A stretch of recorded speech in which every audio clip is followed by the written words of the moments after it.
Welcome to wild മാലോ. ഇന്നത്തെ video 2025 ഫെബ്രുവരി മാസം തൊഴിൽ വാർത്തയുടെ രണ്ടാമത്തെ ലക്കത്തിൽ വന്നിട്ടുള്ള കറണ്ട് അഫയേഴ്സ് ചോദ്യങ്ങളാണ്. Let's start. കേരളത്തിന്റെ എത്രാമത് ഗവർണറായിട്ടാണ് രാജേന്ദ്ര വിശ്വനാഥ് ആർലേക്കർ ചുമതലയേറ്റത്? 23. കേരളത്തിന്റെ എത്രാമത് ഗവർണറായിട്ടാണ് രാജേന്ദ്ര വിശ്വനാഥ് ആർലേക്കർ ചുമതലയേറ്റത്? 23. കഴിഞ്ഞ സാമ്പത്തിക വർഷം ഏറ്റവും കൂടുതൽ സംഭാവന കൈപ്പറ്റിയ രാഷ്ട്രീയ കക്ഷി BJP. കഴിഞ്ഞ സാമ്പത്തിക വർഷം ഏറ്റവും കൂടുതൽ സംഭാവന കൈപ്പറ്റിയ രാഷ്ട്രീയ കക്ഷി BJP. ഇന്റർനാഷണൽ കോൺഗ്രസിന്റെ ബെൽഗാമിൽ നടന്ന സമ്മേളനത്തിന്റെ 100ാം വാർഷികം 2024 ആഘോഷിച്ചു. എന്തായിരുന്നു ഈ സമ്മേളനത്തിന്റെ പ്രാധാന്യം? ഗാന്ധിജി കോൺഗ്രസ് അധ്യക്ഷനായി തെരഞ്ഞെടുക്കപ്പെട്ട ഏക സമ്മേളനം. ഇന്റർനാഷണൽ കോൺഗ്രസിന്റെ ബെൽഗാമിൽ നടന്ന സമ്മേളനത്തിന്റെ 100ാം വാർഷികം 2024 ആഘോഷിച്ചു. എന്തായിരുന്നു ഈ സമ്മേളനത്തിന്റെ പ്രാധാന്യം? ഗാന്ധിജി കോൺഗ്രസ് അധ്യക്ഷനായി തെരഞ്ഞെടുക്കപ്പെട്ട ഏക സമ്മേളനം. ഇന്ത്യ പാക് വിഭജനത്തിന്റെ സംഭവങ്ങൾ പകർത്തിയ ഐസ് കാൻഡിമാൻ എന്ന നോവലിന്റെ രചയിതാവായ പാകിസ്ഥാനി എഴുത്തുകാരി അടുത്തിടെ അന്തരിച്ചു. പേര് ബാപ്സി സിദ്വ. ഇന്ത്യ പാക് വിഭജനത്തിന്റെ സംഭവങ്ങൾ പകർത്തിയ ഐസ് കാൻഡിമാൻ എന്ന നോവലിന്റെ രചയിതാവായ പാകിസ്ഥാനി എഴുത്തുകാരി അടുത്തിടെ അന്തരിച്ചു. പേര് ബാപ്സി സിദ്വ. 2024 ക്രിസ്മസ് ദിനത്തിൽ അന്തരിച്ച പ്രശസ്ത മലയാള എഴുത്തുകാരൻ MT വാസുദേവൻ നായർ.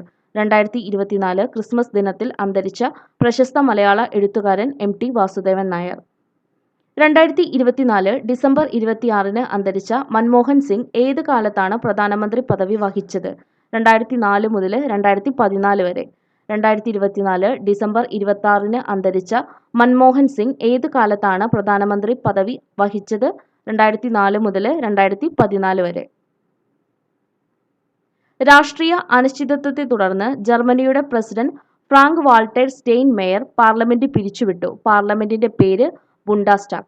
രാഷ്ട്രീയ അനിശ്ചിതത്വത്തെ തുടർന്ന് ജർമ്മനിയുടെ പ്രസിഡന്റ് ഫ്രാങ്ക് വാൾട്ടർ സ്റ്റെയിൻമെയർ പാർലമെന്റ് പിരിച്ചുവിട്ടു. പാർലമെന്റിന്റെ പേര് ബുണ്ടാസ്റ്റാഗ്. ലോക വനിതാ റാപ്പിഡ് ചെസ് കിരീടം നേടിയ ഇന്ത്യൻ താരം കൊനേരു ഹംപി. ലോക വനിതാ റാപ്പിഡ് ചെസ് കിരീടം നേടിയ ഇന്ത്യൻ താരം കൊനേരു ഹംപി. അടുത്തിടെ 100ാം വയസ്സിൽ അന്തരിച്ച ജിമ്മി കാർട്ടർ US-ന്റെ എത്രാമത്തെ പ്രസിഡന്റായിരുന്നു? 39. അടുത്തിടെ 100ാം വയസ്സിൽ അന്തരിച്ച ജിമ്മി കാർട്ടർ US-ന്റെ എത്രാമത്തെ പ്രസിഡന്റായിരുന്നു? 39. അമേരിക്കയുടെ 47ാമത് പ്രസിഡന്റായി 2025 ജനുവരി 20 അധികാരമേറ്റതാരാണ്? Donald Trump. അമേരിക്കയുടെ 47ാമത് പ്രസിഡന്റായി 2025 ജനുവരി 20 അധികാരമേറ്റതാരാണ്? Donald Trump. മഹാകവി G. ശങ്കരക്കുറുപ്പിന്റെ സ്മരണയ്ക്കായി ഗുരുവായൂരപ്പൻ ട്രസ്റ്റ് നൽകുന്ന ഓടക്കുഴൽ പുരസ്കാരത്തിന് അർഹനായത് K. അരവിന്ദാക്ഷൻ. നോവൽ ഗോപ. മഹാകവി G. ശങ്കരക്കുറുപ്പിന്റെ സ്മരണയ്ക്കായി ഗുരുവായൂരപ്പൻ ട്രസ്റ്റ് നൽകുന്ന ഓടക്കുഴൽ പുരസ്കാരത്തിന് അർഹനായത് K. അരവിന്ദാക്ഷൻ. നോവൽ ഗോപ. ഇന്ത്യയിൽ ഏത് തടാകത്തിലാണ് ഈയിടെ ഡോൾഫിൻ സെൻസസിന് തുടക്കമിട്ടത്? ചിൽക്ക തടാകം, ഒഡീഷ. ഇന്ത്യയിൽ ഏത് തടാകത്തിലാണ് ഈയിടെ ഡോൾഫിൻ സെൻസസിന് തുടക്കമിട്ടത്? ചിൽക്ക തടാകം, ഒഡീഷ. 38ാമത് ദേശീയ ഗെയിംസിനൊപ്പം ഉത്തരാഖണ്ഡിന്റെ എത്രാമത് വാർഷികം കൂടിയാണ് ആഘോഷിക്കപ്പെടുന്നത്? 25. 38ാമത് ദേശീയ ഗെയിംസിനൊപ്പം ഉത്തരാഖണ്ഡിന്റെ എത്രാമത് വാർഷികം കൂടിയാണ് ആഘോഷിക്കപ്പെടുന്നത്? 25. ദേശീയ വിദ്യാഭ്യാസ നയം 2020 വർഷപ്രകാരം ആരംഭിച്ച സമൂഹത്തിലെ എല്ലാവർക്കും ആജീവനാന്ത പഠനത്തെക്കുറിച്ച് മനസ്സിലാക്കുന്നതിനുള്ള ന്യൂ ഇന്ത്യ ലിറ്ററസി പ്രോഗ്രാം ഏത്? ഉല്ലാസ്.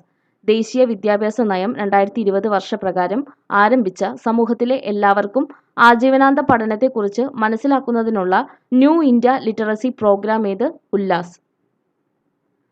സംസ്ഥാനത്തിനകത്ത് എത്ര രൂപയിൽ കൂടുതൽ വിലയുള്ള സ്വർണവും രത്നങ്ങളും കൊണ്ടുപോകുന്നതിനാണ് E-way ബിൽ നിർബന്ധമാക്കിയത്? 10 ലക്ഷമോ അതിൽ കൂടുതലോ? സംസ്ഥാനത്തിനകത്ത് എത്ര രൂപയിൽ കൂടുതൽ വിലയുള്ള സ്വർണവും രത്നങ്ങളും കൊണ്ടുപോകുന്നതിനാണ് E-way ബിൽ നിർബന്ധമാക്കിയത്? 10 ലക്ഷമോ അതിൽ കൂടുതലോ? അമേരിക്കയിലെ ഒഹായോയിലെ ഗവർണർ തെരഞ്ഞെടുപ്പിൽ മത്സരിക്കുന്ന പാലക്കാട് വേരുകളുള്ള ഇന്ത്യൻ വംശജൻ വിവേക് സ്വാമി. അമേരിക്കയിലെ ഒഹായോയിലെ ഗവർണർ തിരഞ്ഞെടുപ്പിൽ മത്സരിക്കുന്ന പാലക്കാട് വേരുകളുള്ള ഇന്ത്യൻ വംശജൻ വിവേക് സ്വാമി. മിസോറാം ഗവർണറായി സത്യപ്രതിജ്ഞ ചെയ്ത മുൻ കേന്ദ്രമന്ത്രിയും കരസേനാ മേധാവിയുമായിരുന്ന വ്യക്തി ജനറൽ വിജയ് കുമാർ സിംഗ്. മിസോറാം ഗവർണറായി സത്യപ്രതിജ്ഞ ചെയ്ത മുൻ കേന്ദ്രമന്ത്രിയും കരസേനാ മേധാവിയുമായിരുന്ന വ്യക്തി ജനറൽ വിജയ് കുമാർ സിംഗ്. BCCI ഓംബുഡ്സ്മാനായി നിയമിക്കപ്പെട്ട ദേശീയ മനുഷ്യാവകാശ കമ്മീഷൻ മുൻ chairman justice Arun Mishra. BCCI ഓംബുഡ്സ്മാനായി നിയമിക്കപ്പെട്ട ദേശീയ മനുഷ്യാവകാശ കമ്മീഷൻ മുൻ chairman justice Arun Mishra. Elon മസ്കിന്റെ സ്പേസ് എക്സിന്റെ എത്രാമത് സ്റ്റാർഷിപ്പ് പരീക്ഷണമാണ് വിക്ഷേപണത്തിന് മിനിറ്റുകൾക്ക് ശേഷം പൊട്ടിത്തെറിച്ചത്? 7ാമത്തെ. ഇലോൺ മസ്കിന്റെ സ്പേസ് എക്സിന്റെ എത്രാമത് സ്റ്റാർഷിപ്പ് പരീക്ഷണമാണ് വിക്ഷേപണത്തിന് മിനിറ്റുകൾക്ക് ശേഷം പൊട്ടിത്തെറിച്ചത്? 7ാമത്തെ. അണ്ടർ 19 വനിതാ T20 ക്രിക്കറ്റ് ടീമിൽ ഉൾപ്പെട്ട മലയാളി താരം VJ ജോഷിത. അണ്ടർ 19 വനിതാ T20 ക്രിക്കറ്റ് ടീമിൽ ഉൾപ്പെട്ട മലയാളി താരം VJ ജോഷിത. അണ്ടർ 19 വനിതാ T20 ക്രിക്കറ്റിന്റെ വേദി മലേഷ്യ. അണ്ടർ 19 വനിതാ T20 ക്രിക്കറ്റിന്റെ വേദി മലേഷ്യ. ഈയിടെ ബ്രിക്സിൽ പങ്കാളി രാഷ്ട്രമായ ആഫ്രിക്കൻ രാജ്യം നൈജീരിയ. ഈയിടെ ബ്രിക്സിൽ പങ്കാളി രാഷ്ട്രമായ ആഫ്രിക്കൻ രാജ്യം നൈജീരിയ. ഇത്രയും കറണ്ട് അഫയേഴ്സ് ചോദ്യങ്ങളാണ് ഇന്ന് നമ്മൾ നോക്കിയിട്ടുള്ളത്. Thanks for watching.